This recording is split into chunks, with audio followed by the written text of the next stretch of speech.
প্রশাসনের পক্ষ থেকে 7টার মধ্যে আমাদেরকে এই অবস্থান ত্যাগ করবার জন্য বলা হয়েছে। আমরা একটা প্রশাসনকে বার্তা দিতে চাই, আল্লাহর কসম করে বলি, শহীদ ওসমান হাদির স্ত্রী এখানে আছেন, তার গায়ে একটা নখের আঁচড় লাগলেও বাংলাদেশের বর্তমানে যারা ক্ষমতায় আছেন তাদের জীবনকে আমরা জাহান্নাম বানাইয়া দিব। শহীদ ওসমান হাদির স্ত্রী এইখানে অবস্থান করছেন, কোন আলটিমেটাম যদি কেউ দিতে আসে থাপড়ায় তার দাঁত ফলাই দিব।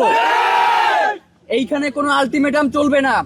শহীদ ওসমান হাদির স্ত্রী যদি বলেন যে আগামী 7 দিন তিনি এইখানে অবস্থান করবেন, আমরা তার পাশে অবস্থান করব। আমরা এইখান থেকে কেউ সরে যাওয়ার জন্য এইখানে আসি নাই, কঠিন কোনো বার্তা নিয়েও এখানে আসি নাই। শুধু বলেছে জাতিসংঘের অধীনে এটার তদন্ত করতে হবে।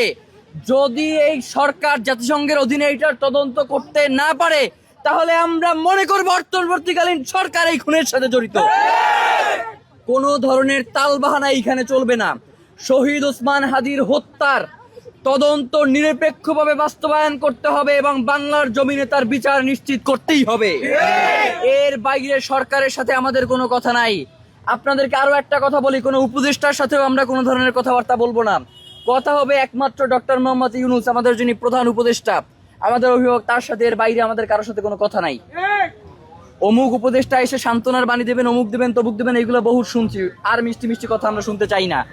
এখন এইখানে আমরা বাস্তবায়ন দেখতে চাই যে জাতিসংঘের কাছে এই তদন্তের জন্য চিঠি দেওয়া হয়েছে কিনা। এর বাইরে আমাদের কোনো আর কথা নাই। মানে একটা ফাইজলামি। একটা কথা শোনেন, এইখানে 144 ধারা কেন, 288 ধারাও যদি থাকে, শহীদ ওসমান হাদিকে হত্যার পরে এইখানে কোনো 288 ধারাও কার্যকর নয়। 288 ধারা এইখানে কার্যকর নয়। কারণ যেই রাষ্ট্র জনগণের নিরাপত্তা দিতে পারে না, নির্বাচনে তার প্রার্থীকে নিরাপত্তা দিতে পারে না, সেই রাষ্ট্র এত নিরাপত্তা দিয়ে কি করবে? মানে বাংলাদেশের রাষ্ট্র ক্ষমতায় আসবার কারণ কি? জনগণের নিরাপত্তা নিশ্চিত করা নাকি নিজের নিরাপত্তা নিশ্চিত করা? তুমি জনগণের নিরাপত্তা নিশ্চিত না করতে পাইরা তুমি নিজের নিরাপত্তা নিয়ে খুব বেশি বৈশাখ, এইটা তো হইতে পারে না।